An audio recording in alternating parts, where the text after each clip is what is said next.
हम केशवम बादरायणम स्वयं भगवान शंकर शंकराचार्य जी के रूप में प्रकट हुए। तो हमारी भक्ति रंग ला रही थी। इतने में रासलीला का दर्शन हुआ काशी में। अब तो लगा हम इनके बिना जी नहीं सकते। बस रासलीला ने कैसा होगा वृंदावन, ये प्रश्न खड़ा कर दिया। अब वृंदावन की तड़प हो गई। वृंदावन आए और वृंदावन ने ऐसा पकड़ा कि अब आप देख ही रहे सामने है। तो अब श्यामा श्याम इष्ट है, कहां से शुरू हुई और कहां। तो अगर हम परमार्थ में चल दें तो हमको ये प्रश्न करने की जरूरत नहीं, सीढ़ी बाय सीढ़ी, स्टेप बाय स्टेप वो हमारे हृदय में आता रहेगा। बस हम चलें। जैसे हमने कहा नाम जप करो आप, तो राम कृष्ण हरि शिव जो भी नाम प्रिय हो, यदि आप जपोगे तो आपको स्टेप मिलने लगेगा, आपको सीढ़ी मिलने लगेगी। अब ये, अब ये, अब ये, आगे से आगे हृदय में चलने लगेगा। ऐसे कोई छांटा नहीं जाता कि हम किसको अपना इष्ट बना रहे, वो नहीं, वो भजन से आता है। हमने कभी नहीं सोचा था कि हमारे राधा कृष्ण इष्ट होंगे। शिवोपासना, कट्टर शिवोपासी, मतलब कट्टर, कुछ और नहीं, सिर्फ भगवान महादेव पार्वती, बस वो सांब सदाशिव, सांब सदाशिव। और ऐसा आया कि एकदम सब तो वो भगवान देते हैं। तो हमें लगता है साधक को चिंता नहीं करनी चाहिए, खूब नाम जप करना चाहिए। अपने आप जहां जैसे सेट होना है वो सेट हो जाएगा, जहां का जीव है वहां सेट हो जाएगा, ऐसा हो जाएगा। गौरव जी।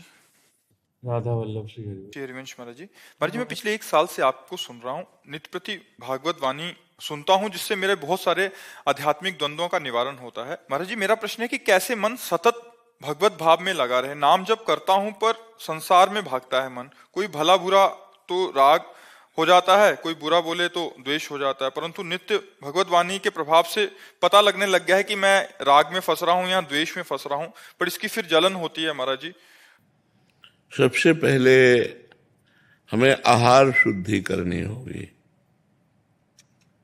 खान पान यदि शुद्ध नहीं होगा तो भजन में उन्नति नहीं होगी।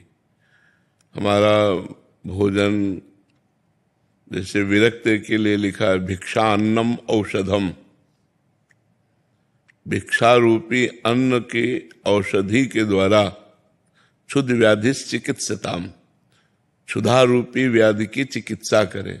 ऐसे ही गृहस्थ के लिए क्षुधा रूपी व्याधि की चिकित्सा धर्म से कमाए हुए धन का अन्न होना चाहिए।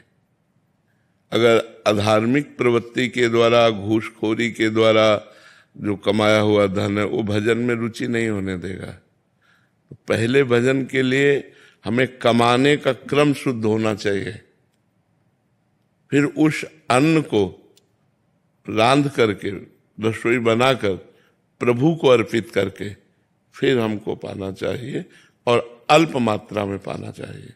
जैसे हमारी 4 रोटी की भूख है तो 3 रोटी पानी चाहिए, हमें थोड़ा भूखा रहना चाहिए, तो सतोगुण बना रहता है। सतोगुण बने से मन रुकता है। रजोगुण जब हमारे अंदर होता है तो मन भोगों का चिंतन करता है, भागता है भोगों की तरफ। तो थोड़ा अल्प भोजन, पवित्र भोजन, सात्विक भोजन, भगवत अर्पित किया हुआ भोजन होना चाहिए, और बाजार के पेय पदार्थ आदि छोड़ दें। अगर भजन में रुचि लेनी, ये चीजें सब रजोगुण उत्पन्न करती है, ये सात्विकता का नाश करती हैं। और बाजार का भोजन भी जहां तक हो सके बचे बाजार के भोजन से, क्योंकि वो सब रजोगुण और तमोगुणी होता है। तो भोजन का भजन पर बहुत बड़ा प्रभाव पड़ता है। तो हम पवित्र भोजन, इसके बाद वाणी का बहुत बड़ा प्रभाव होता है भजन पर। यदि हम वाणी से झूठ बोलेंगे, वाणी से हम कटु वचन बोलेंगे, वाणी से हम किसी का दिल दुखाएंगे, वाणी से हम किसी की निंदा करेंगे, तो हमारा भजन क्षीण हो जाएगा। हमें वाणी को ठीक रखना है कि सत्य बोले, पवित्र बोले, मृदु बोले, हितकर बोले, और किसी की निंदा कभी ना करे।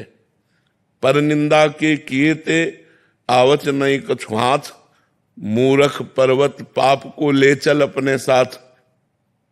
जब हमारी वाणी से किसी की निंदा होती है तो हमें मिलता तो कुछ है नहीं, पाप मिलता है। जिसकी निंदा कर रहे हैं उसका पाप हमारे ऊपर चढ़ जाता है और पाप